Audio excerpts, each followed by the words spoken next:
Good morning, and welcome to the Unitarian Universalist Congregation of Princeton, where in our open and welcoming community, we live our message of hope, love, justice, and joy. If you're visiting with us this morning, we thank you for attending. We hope you find us warm and welcoming, and we'd love to get to know more about you after the service. If you haven't already stopped by the newcomer table, please do so that we can add you to our e-list and let you know about all the different events and programs that we have coming up. The next one is after worship this morning. All are invited to a program on Unitarian Universalist beliefs. It's part of our March membership program, and it's a conversational introduction to our values. It'll be at 11:45 or right around then in the Murray Room, and it'll last for an hour or so. Also, our annual Loaves and Fishes is this weekend. This is the event that our Caring for Our Neighbors ministry puts on with the UU Washington Crossing congregation, in which we provide about 500 meals at St. Mary's Trenton for those who need them. The sign-up genius is on the UU website, but you can also sign up in paper today in Robinson Lounge after the service to be a part of that. In particular, we can use more brownies. I think that's true every day of the year. We can just always use more brownies. We can use help cooking food on Friday night here at UU Princeton and help warming the food and serving it in Trenton on Saturday morning. Directions are at the table in Robinson Lounge. And in particular, UU Washington Crossing welcomes about 6 or so members of our congregation to go there on Friday to help make bag lunches. They don't need many of us, but it's a fun way to get to know folks over there at UU Washington Crossing and to work on this great project. You can talk to Louise Sr. during coffee hour today. She'll be at the table in Robinson Lounge with the daffodils. Just look for the daffodils and you'll see Louise. Also, our spring sale isn't until May. This is a huge outreach event where we fill the building with stuff and sell it to people in the community, and all the money goes to outreach purposes. That's not until May, but the plant pre-order is starting this week. So if you'd like plants as part of the spring sale, there's a table in Robinson Lounge. You have until April 5th to order your plants. And our annual stewardship drive is up and running. We're so grateful to everyone who has already made a generous financial pledge for the upcoming church year. Everything that we offer one another and the world is created by those pledges. So thank you for supporting our community, our message, and our mission. And to share a little bit about our stewardship life this morning, let us welcome David Abasti to the pulpit.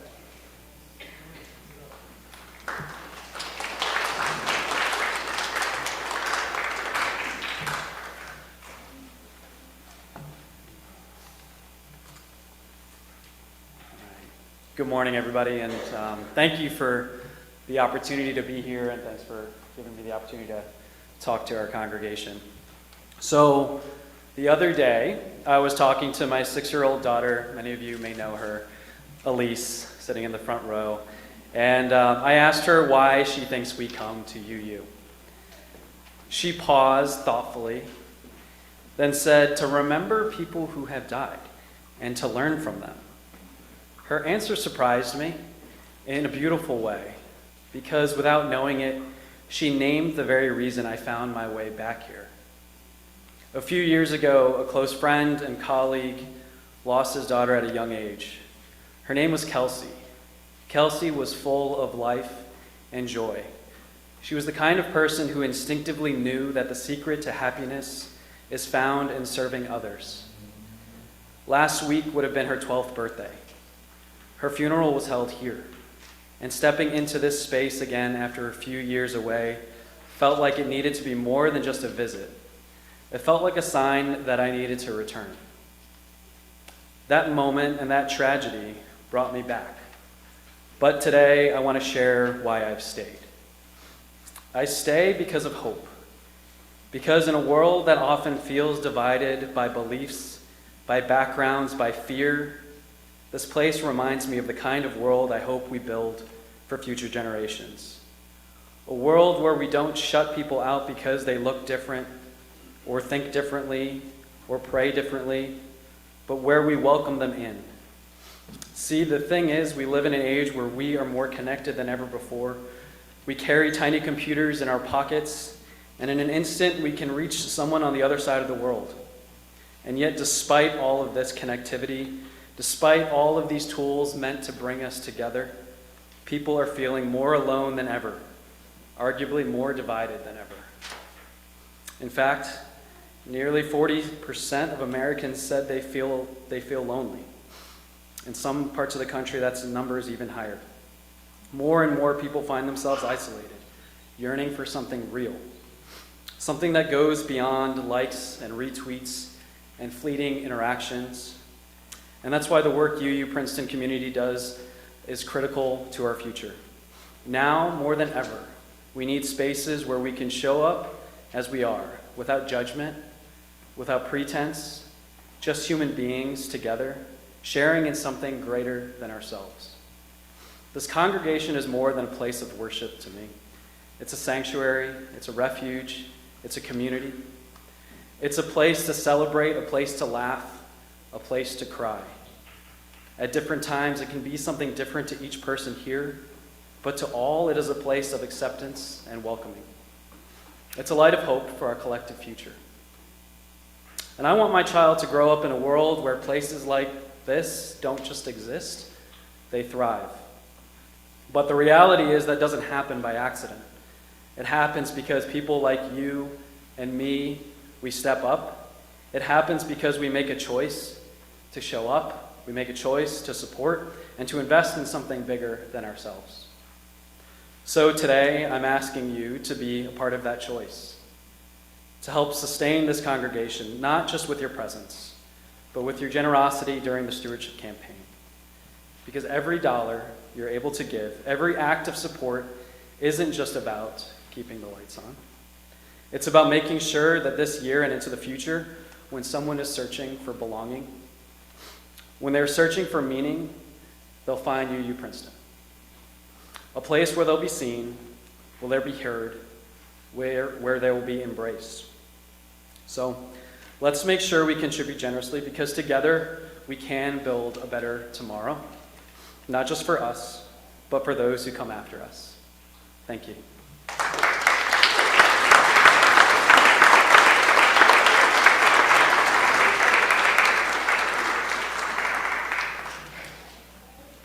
Though I do not believe that a plant will spring up where no seed has been, I have great faith in a seed. Convince me that you have a seed there, and I am prepared to expect wonders. Henry David Thoreau.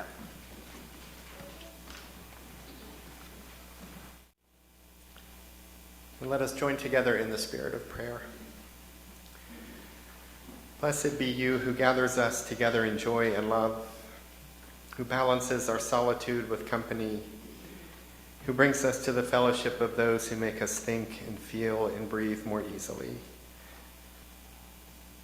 We ask your blessings on the lonely, the tired, the anxious, and the ill, and for guidance and energy in reaching out and offering connection.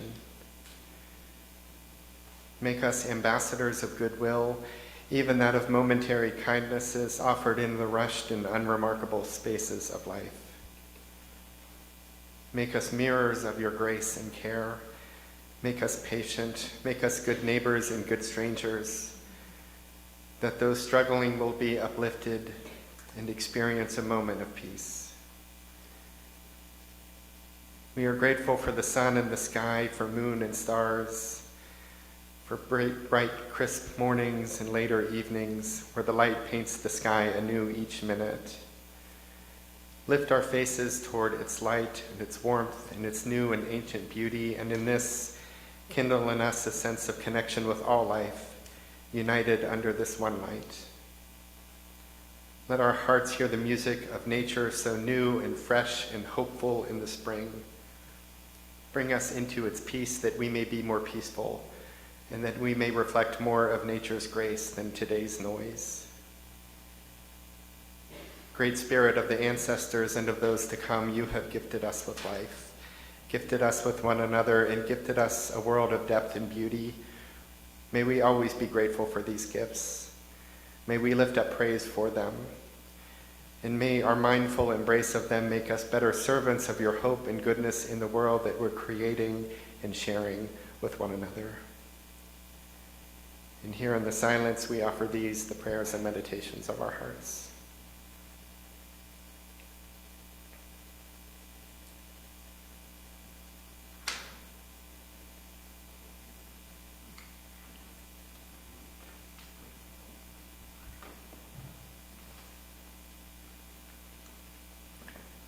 And may the light of love ease every sorrow and illumine every joy this day and always. Amen. Good morning. When I was first married, my husband Scythe and I had a plan. We decided that we would get some houseplants and see if we could keep them alive. Then we'd get a dog and see if we could keep the dog alive. Then we'd move on to children. That was about 30 years ago, and I'm happy to say that we were pretty successful. Our plants survived.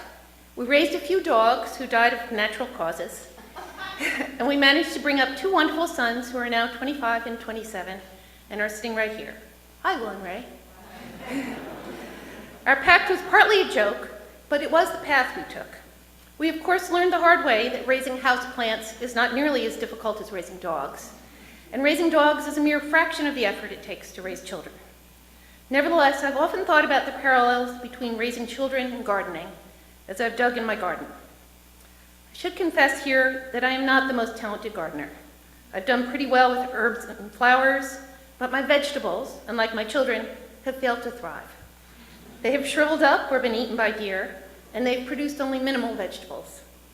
In my defense, I have clay soil, and my yard is overrun by deer.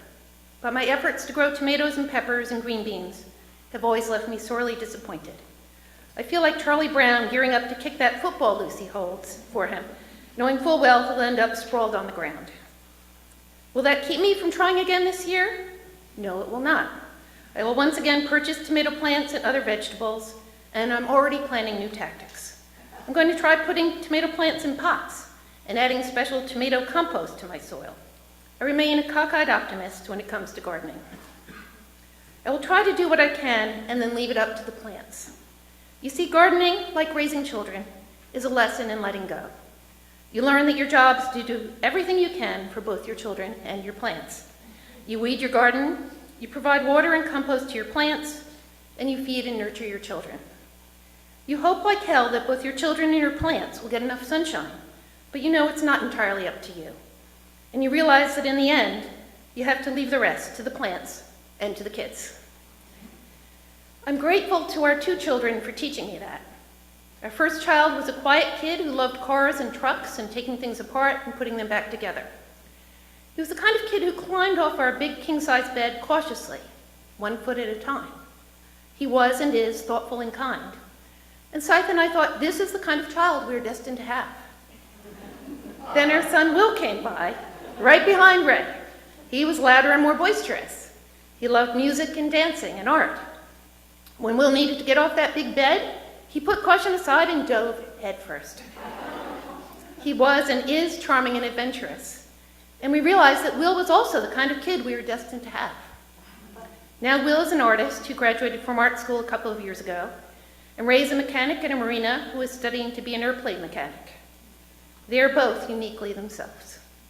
And here's where my metaphor fails, because if my kids had fared as well as my tomato plants, I'm pretty sure someone would have called social services and removed them from our home. We were both toddlers.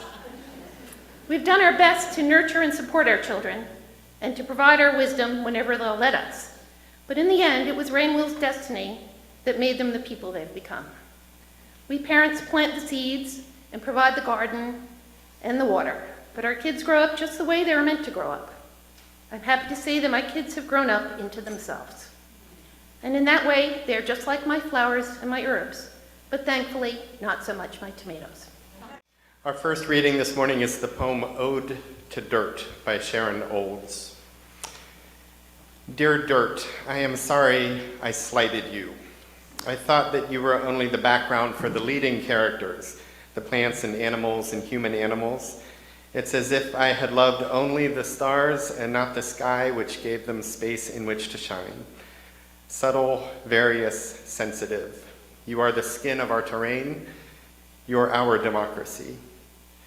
When I understood I had never honored you as a living equal, I was ashamed of myself, as if I had not recognized the character who looked so different from me. But now I can see us all made of the same basic materials, cousins of that first exploding from nothing in our intricate equation together.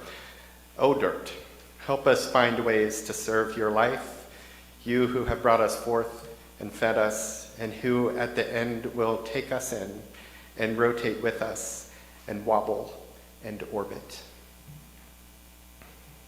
And our other reading is also a poem titled Dirt by Kwame Dawes. We who gave, owned nothing, learned the value of dirt, how a man or a woman can stand among the unruly growth, look far into its limits, a place of stone and entanglements, and suddenly understand the meaning of a name, a deed, a currency of personhood. Here, where we have labored for another man's gain, if it is fine to own dirt and stone, it is fine to have a plot where a body may be planted to rot. We who have built only that which others have owned learn the ritual of trees, the rites of fruit picked and eaten, the pleasures of ownership.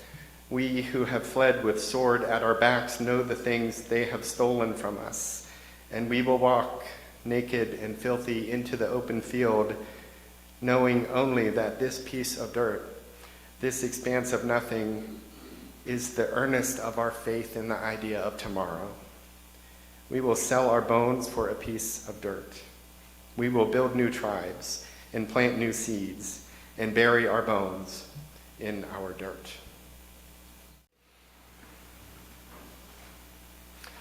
Once there was a traveler walking through a desolate expanse in France. Very little grew there, no trees, no pastures, no gardens. He came upon a small abandoned town where the houses were crumbling, the street empty, the well dry. He had run out of water and hoped to find some in the town, but there seemed to be nothing at all there, no water, no people, no help.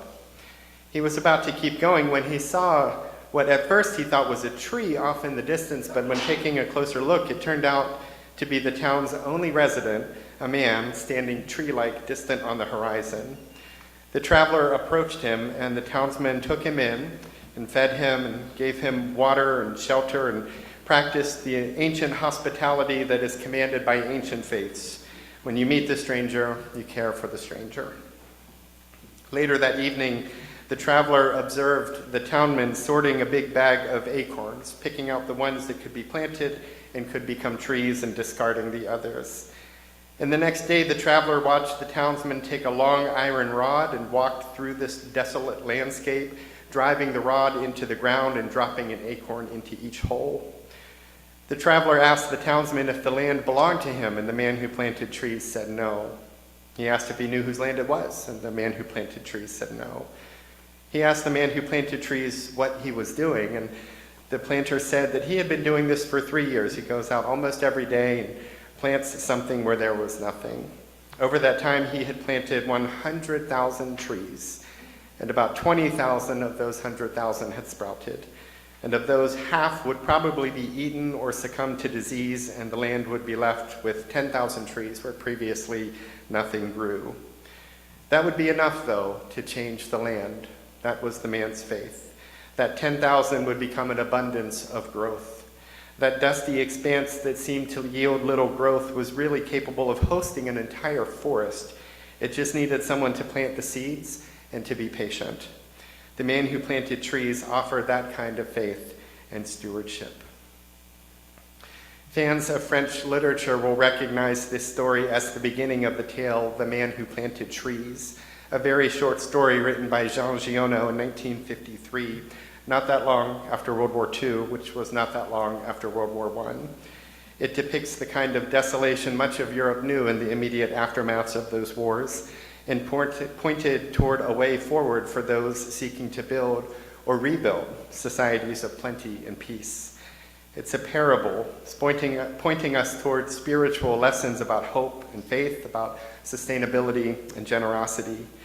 It didn't really happen, although the story includes so many details that it feels like it did. It's a realistic allegory that we want to be true and we want to make true. Wangari Maathai made it true in her life, and her story is no allegory. She was a Kenyan environmental and women's rights activist who started what she called the Greenbelt movement in 1977. This was a mostly woman-led program to plant trees throughout Kenya in areas where they could grow. The women were paid small stipends to plant the trees, providing some income, And the program itself sought to make more livable, more areas so that women wouldn't have to spend so much time and effort trying to gather wood and water. It had a long vision from the beginning of the kind of slow growth and gradual transformation that trees can bring to a desolate area, and it engaged many in that sustainable work. That's one big difference between Mattai's approach and the framework of the Man Who Planted Trees story. In the story, it's one guy in Europe doing it alone, heroically, or at least romantically. He lives and works by himself, his family having died earlier in his life, and he just walks through the wilderness planting away, faithful, disciplined, and generous, and ultimately alone as this rugged individual. Mattai, coming from an Afrocentric perspective, saw this as a communal thing to begin with and engaged as many as she could find and fund in the creation of this new world, this new land, this return to Eden. The work and the reward would be for all. For both, these rewards included more peace, for lack of resources is a frequent cause of the kind of conflict that leads to war. There are other reasons for war too, of course, but not having enough of the essentials tends to turn us against each other. And if there was more for everyone, there might be less fighting everywhere. This has a lot to do with why Mattai received the Nobel Peace Prize in 2004, becoming the first African woman to receive it. And it's why even after her death from ovarian cancer in 2011, she is still remembered by many primarily as a peace activist. And her path to peace involved planting trees and having many people roll up their sleeves, get their hands dirty, and join her. One doesn't really need to choose between only performing the work of one and only joining in the work of many, though one can do both. And sometimes there is something that we as individuals should do, harnessing our agency and acting on it, living our faith regardless of who else joins us or does not.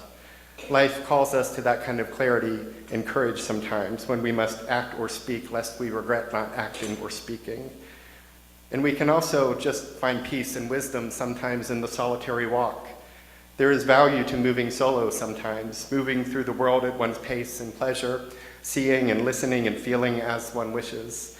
It often takes practice, though, to reach a space of finding peace in solo times, particularly if our lives are pretty busy and we spend a lot of time caring for others or worrying about others or being around others. The mind gets used to that and then actively seeks to avoid the Sabbath that might be found in the solo. There's even a term for that. It's called Sabbath sickness, which is a kind of general malaise that the overscheduled feel when we try to keep time unscheduled or lightly scheduled. Or these days when we just try to mindfully task instead of frantically multitask, we may feel off balance and unproductive and get all angsty, wondering what isn't being done while we only do one thing. Wisdom from the East would say that when we feel anxious because we're only doing one thing, we should respond by doing nothing.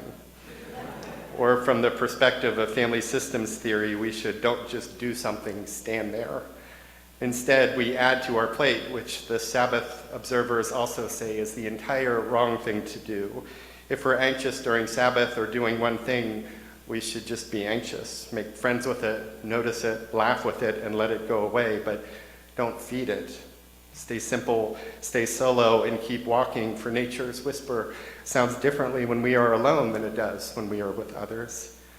The still small voice within can really only be heard within. And sometimes the best way to hear it is to not be among many. But movements need many. And that's what Wangari Maathai built. If the goal is to do good things, we can just do them. But if the goal is to turn war into peace and privation into plenty, it'll take many, not necessarily in the world of allegory, but in the real world of bodies and water and sweat and seedlings. It'll take many of vision and patience and common effort to change the desolate into the plentiful, to seed that which will shade, feed, and quench generations to come, that which will bless with the kind of bounty that turns swords into plowshares. It also takes political engagement, which Maathai sought and performed for most of her adult life, including being elected to the Kenyan parliament. The point is not to over-romanticize the solo spiritual journey or to make no room in the collective for one to be one with the Spirit. The spiritual is about the individual relationship with the holy, and the religious is about the collective covenant with the source of life, and both together lead to fullness and depth. Both feed one another and cause the other to grow. If the soul is thought of as the divine seed of who we are, the spiritual is the water and the religious is the light that helps that seed grow. If the soul is the divine spark, the religious is the air that feeds it, and the spiritual is the space that lets it breathe. If the soul is the wisdom and dreams of our ancestors, the spiritual is how we hear their prayer, and the religious is how we sing their song with them. We are this balance of one and one among many, living in the enduring love of those who came before, and amidst the eternal love of that which has always been. We rise amidst this love from the ground up, from mud and dust and earth and mysteries of the deep and the time before us. We rise in body and spirit, one and all, shifting and shaping the other into one impossibly beautiful, unique, and never to be repeated expression of this holy and human and good love. We are made good and beautiful in this perfect love, as is everyone else. And when we grow into an appreciation of this, when we lean into how it calls us to care for others, to help lift others up, to practice empathy and compassion, we faithfully join a journey guided by spirit and fueled by the many, or vice versa. We are on a holy path regardless, planting alone sometimes, but not always, and planting with others sometimes, but not always, so that the growth we are nurturing in the world is the same growth that we are nurturing within. Our roots are balanced by our leaves. The soil grounds us and the light warms us. Food comes from below even as rain falls upon us. And then we are renewed. Just as the desolate lands in the parable were, and the intentionally deforested lands in Mattai's Kenya were, at least in part, for that work continues. The parable has a nice and tidy ending. The land became so forested that the bureaucrats, decades after this guy planted the trees, come by and ask him what he knows about this amazing naturally occurring forest. They have no idea that it's forested land because he forested it. They think it just happened, and they wonder why. Part of that story also involves him giving up a flock of sheep that had provided him income and necessities because the sheep kept eating the saplings. And so he switched over to beekeeping instead of sheep keeping so that the trees could grow. He changed his industry to safeguard the trees. A model for us these days now more than ever, a reminder about the choices before us and how we can decide which ones to make. For both made the choice to grow something, one as one for many and one as many for many more. Both choices are reflected in the words of the writer Barbara Kingsolver, who once shared with college graduates in a commencement address words that included very little good news at first. She more or less said that everything is falling apart and money is leading us to destroy the earth and one another, and wow, things are bad and getting worse. But then she bumped up their agency and potential and affirmed their power to build something good from the debris that is already here and that is coming. And she said, quote, "You'll see things collapse in your time, the big houses, the empires of glass, the new green things that sprout up through the wreck, those will be yours." She taught them that there is always something to grow, to nurture, to care for, even in the midst of great destruction. And though she said that in 2008, when the sense of destruction felt immense, but in hindsight may not have been that bad, her words remain true. There are always seeds to plant and saplings to tend. There is always life to serve. There is always work to do, work that will animate the love and goodness within and among us. In the Jewish faith, there's a teaching that says that an angel whispers above every blade of grass one word: grow. And so if every blade of grass receives this blessing, so too do we, a sacred wish to grow and grow and grow. And while I've no reason to discount the kind of angel with wings, I only know the kind without wings but with hearts and hands and voices that soothe, inspire, and awaken. I only know the kind with bodies that don't fly but do feel, that hurt and are hurt, that heal and help heal.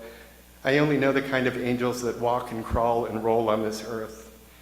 I've never seen their wings, but I've watched them move into desolate places of heart and whisper grow. And I've seen them sink down on their knees to look into a child's face. And I've seen them pick up some trash that someone else discarded. And I've seen them, with silence, hold someone's hand in sadness and care. I've seen angels growing the spirit of love within and among us. And I know that they are here. And that just as each one of you is receiving that holy prayer to grow, you too, in your own individual and collective ways, are bringing that blessing to others. Though the times feel desolate and the landscape is bleak, you are, from the ground up, growing the new green things that will bless generations to come. Amidst all that is, you are choosing to bless, choosing to sing, choosing to grow the love that future generations will rise from. You are building something abundant and beautiful that one day will seem like it's always been there. You are making the only choice there really is to make, to plant the next seed, so that the work will bless you, and your fellow planters will bless you, and the harvest will bless those to come. May it be so, and amen. And at the end of our hour, we extinguish our chalice, knowing that its light carries us until we gather again.